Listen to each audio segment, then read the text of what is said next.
Bonjour et bienvenue à tous. Voici l'histoire de l'âtre adressée par le commandant Jacques-Yves Cousteau au pape Jean-Paul II, où il raconte les mystères qu'il a rencontrés lors de son passage au Gabon. Jacques-Yves Cousteau. Connu à notre enfance sous le nom de Capitaine Cousteau à travers la série de documentaires télévisés intitulée « Le monde des profondeurs », qui a provoqué à l'époque un tollé mondial. Jacques Cousteau est né le 11 juin 1910 à Saint-André-de-Cubzac, dans le sud-ouest de la France. Son rêve était de devenir pilote. Mais le destin avait une autre opinion. En 1936, le jeune Jacques qui étudiait l'aviation dans la Marine nationale, a emprunté la voiture de sport de son père pour un mariage. Cousteau a eu un horrible accident, grièvement blessé, et la reprise de l'entraînement au pilotage semblait impossible. Le jeune homme avait besoin d'un moyen pour rééduquer son corps et de renforcer ses bras cassés. Les médecins lui ont conseillé de se baigner régulièrement dans la mer Méditerranée. Plus tard, Cousteau est allé quotidiennement se baigner près du port de Toulon, a mis des lunettes de nage et a commencé à explorer le monde sous-marin, et ce fut le moment décisif qui a complètement changé sa vie. Après avoir découvert de nombreuses mers et leurs profondeurs, la destination était la mer du Gabon, où il a été ému par ses merveilles. Il la explore et a envoyé un message au pape Jean-Paul II au Vatican racontant ce qu'il y a vu. Lettre du commandant Jacques-Yves Cousteau au pape après sa visite au Gabon.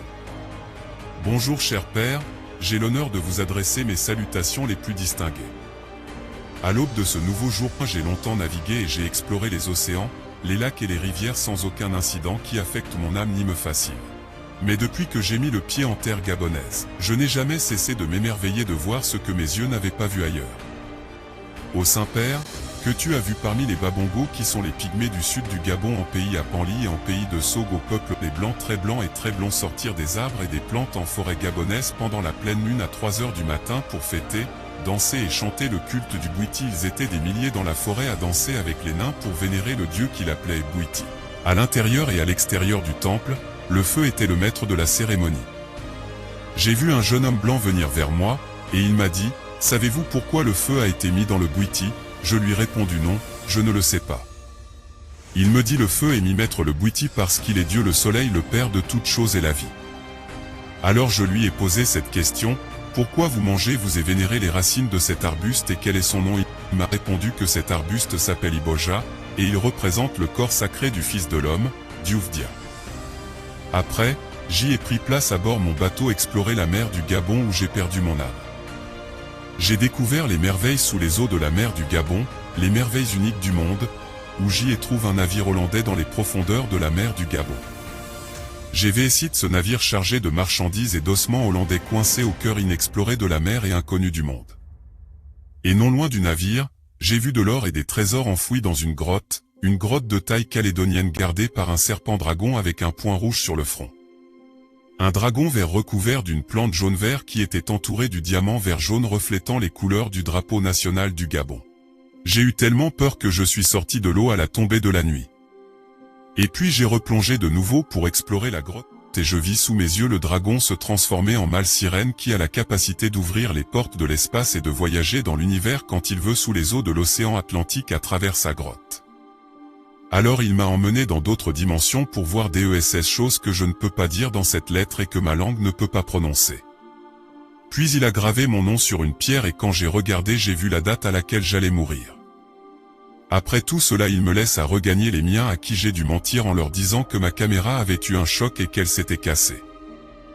Mon corps ici en France et mon âme est resté au Gabon et... Le Gabon est la première puissance du monde avec ses myriades de secrets négligés par le monde spirituel au cœur des eaux et des forêts du Gabon. Que Dieu la bénisse et que le Vatican et le monde prient à jamais pour que ce petit pays reste le berceau de la connaissance humaine et de la rationalité surnaturelle. Oui, le Gabon est notre espérance en matière d'intelligence, de savoir, ordinaire et extraordinaire.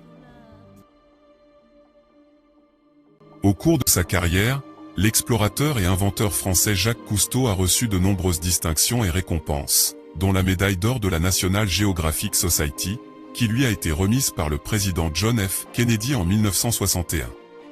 En 1990, il a lancé une campagne mondiale pour sauver l'Antarctique de l'exploration minière. Sa campagne a réussi à exhorter tous les pays du monde à protéger l'Antarctique des griffes de l'exploitation. Cousteau est décédé en 1997 à l'âge de 87 ans après avoir révélé de nombreux secrets océaniques. Il y avait beaucoup de rumeurs sur sa conversion à l'islam en 1977, lors d'une conférence scientifique à l'Académie scientifique de Paris. Et vous, mes chers amis, que comprenait pensez-vous des milliers de de cette scientifiques. histoire? N'hésitez pas de m'écrire dans l'espace commentaire de votre réaction et on se revoit très bientôt.